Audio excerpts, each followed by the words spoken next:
Bonjour à toutes et à tous. Aujourd'hui, je vais vous présenter le HTC Legend, donc nouveau smartphone sous Android 2.1 commercialisé chez SFR depuis aujourd'hui en boutique et depuis une semaine disponible sur le site internet de SFR. Alors, voilà le HTC Legend. Alors au niveau de sa forme, on retrouve la forme du HTC Hero pour ceux qui l'ont déjà possédé. Donc une forme qui plaît ou qui ne plaît pas. Moi perso j'aime bien parce que pour la prise en main c'est assez sympathique. Donc on le tient bien en main et grâce à sa petite courbure sur le bas du téléphone. Il est d'une structure monobloc en fait. Alors c'est-à-dire il n'y a que le petit capot inférieur qu'on peut retirer donc pour insérer donc ce qui est batterie, carte SIM et carte micro SD. Donc un slot micro SD HC qui peut contenir jusqu'à 32 Go de mémoire. Une carte jusqu'à 32 Go de mémoire, pardon. Une autre partie plastique où il y a l'appareil photo 5 mégapixels avec autofocus et le flash, ainsi que le haut-parleur. Sur le haut du téléphone, on retrouve une prise jack 3.5 avec le bouton d'allumage. Ici, l'écouteur. À droite de l'écouteur, derrière l'écran, le capteur de luminosité. Un écran de 3,2 pouces avec la technologie AMOLED.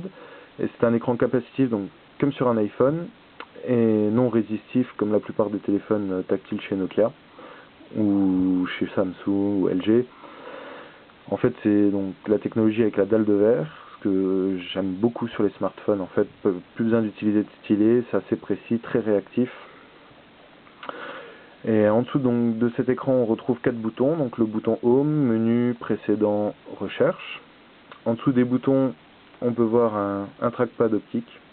Donc grande nouveauté aussi chez HTC, donc ils remplacent leur roulette qu'on retrouvait par exemple sur HTC Magic par ce capteur optique qui est assez sympa d'utilisation, faut dire.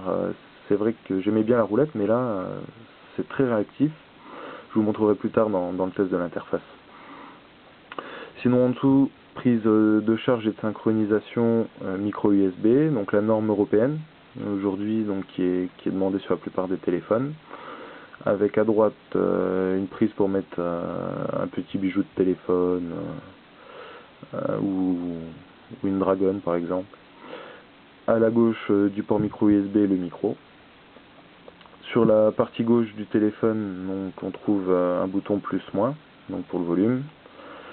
Et sûrement donc aussi pour le zoom, je sais pas, j'ai pas encore testé pour le zoom de l'appareil photo. Et de l'autre côté donc rien du tout. Téléphone lisse, donc vraiment une belle structure en aluminium, donc je pense pas trop exposé aux traces, bon au choc certes très exposé, mais aux traces, aux rayures tout ça pas tellement en principe. Ayant eu l'iPhone V1, j'ai pas beaucoup rayé mon iPhone, enfin sur cette partie là surtout, c'était plutôt tour chromé, donc là on n'a pas de tour chromé, c'est vraiment tout un bloc d'aluminium en un seul morceau. Alors le petit cache, donc, hop, on retire. Encore un petit cache à lever qui nous donne accès en fait à toute la partie carte SIM, micro SD comme je disais tout à l'heure et batterie. Alors pour la micro SD, donc là c'est une SDHC de 8 Go.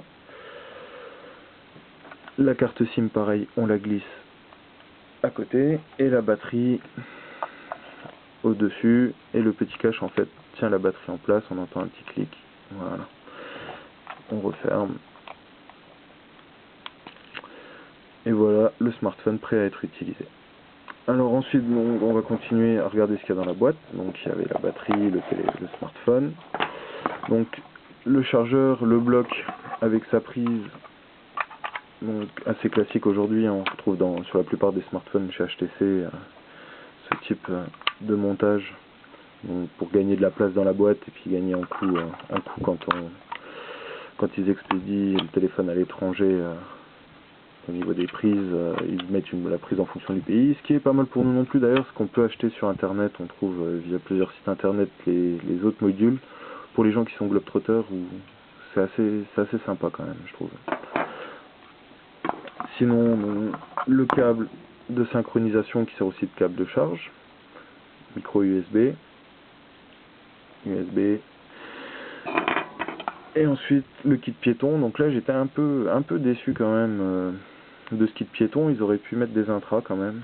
Je n'aime pas du tout ce type d'écouteurs.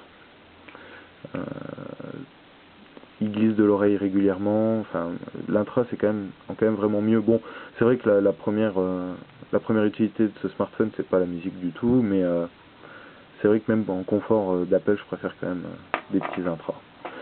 Donc qui se branche en jack 3.5, la petite télécommande où se trouve le micro, avec le bouton décrocher raccrocher qui sert aussi de bouton play, suivant, précédent pour changer les musiques. Voilà, et avec une carte micro SD de 2 Go qui est offerte avec le téléphone. Bon, ils auraient pu peut-être au moins porter à 4 Go, mais bon, voilà. Aujourd'hui, vu que le prix a bien chuté de ces cartes, c'est pas très important. Voilà pour ce qui était donc de la boîte. Donc tout à l'heure je vous disais, il ressemble quand même étrangement au HTC Hero. Donc là on a la housse Norev Saint-Tropez du HTC Hero. Donc on peut voir qu'il rentre parfaitement dedans. Donc il est peut-être un tout petit peu plus petit que le Hero, mais pas de grand chose. C'est dommage, je l'ai plus sous la main pour vous faire la comparaison. Mais c'est vrai qu'elle rentre bien dedans et donc c'est bien, ça me permet de faire une économie sur l'achat d'une housse. Et pour ceux qui sont plus pressés avant que Norev crée sa housse, vous pouvez donc utiliser sans problème la housse du HTC Hero, prendre celle-là. Pour ce petit smartphone, donc je rappelle, sous Android 2.1, avec la nouvelle interface Sens de HTC, dont je ferai le test plus tard. Voilà. Merci d'avoir écouté mon test et à bientôt donc pour le test de l'interface du HTC Legend. Merci.